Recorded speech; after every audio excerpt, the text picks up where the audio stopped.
Rob begs Sophie to forgive him for cheating. Again on 90 Day Fiance Recap. Greetings from USA 24, my dream channel. We found out earlier in the season that Rob had cheated on Sophie once more. It was the second occasion. Sophie moved out and got a rental, no less, with indoor plumbing. He's now trying to show her that he's not as disloyal as he seems. Sophie is attempting to determine whether giving him another chance is worth the danger. All right, another chance. Thank you. Please share my video. 1. Rob, Warren, and Sierra. Sophie.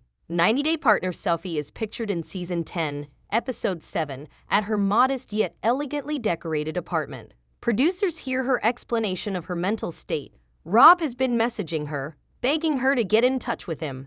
Because of this, she feels bad for him in addition to her own pain. Sophie is unable to wait a few weeks as the K-1 visa has a limited time frame, so she's made the decision to ask him to come talk. 2. A rose for you. When Rob finally gets to meet Sophie in person, he's not sure what he will say to her. However, he is aware that he must do this precisely. He might lose the love of his life forever if he doesn't. Sophie lets him in, but it's obvious that she's upset. 3. Rob does not consider his deception to be deception. He describes this as online bullshit, which is false for 2 reasons. First of all, Sophie's response would be ludicrous if he was merely viewing porn or something.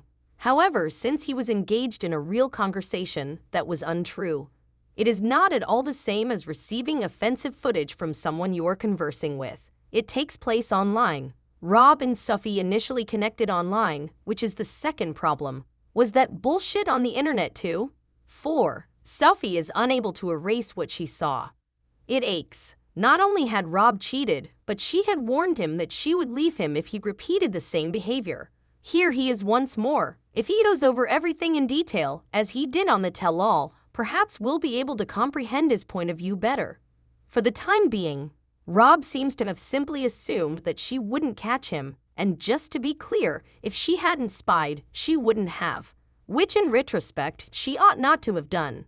5. Rob mentions that he hasn't actually slept around.